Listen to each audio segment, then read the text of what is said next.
In today's video, let me quickly teach you the way that you can fix the TikTok direct message problem.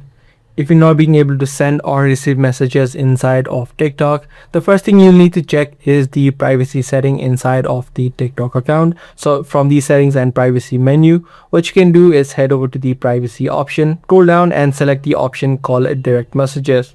Now inside of this setting, you'll need to head over to permission settings and make sure that both of these options are selected to request, so that you do indeed receive messages from also people that you don't follow. If this is the issue with you, as soon as you select the request option, you will start to receive the messages that have been sent to you. Now if this is not the issue for you, what you can also try out is try to clear the cache or the add cache of TikTok. Scroll down from this menu and then head over to the free up space option. From this setting, you'll be able to see the option called cache. You can just tap on the clear option and then tap on clear again.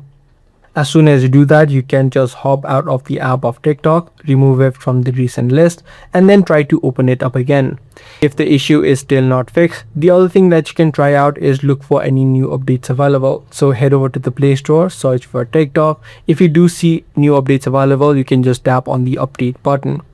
Also, you can try uninstalling the app of TikTok from your device and then again reinstall it. By following these simple steps, you should be able to fix the TikTok direct message problem.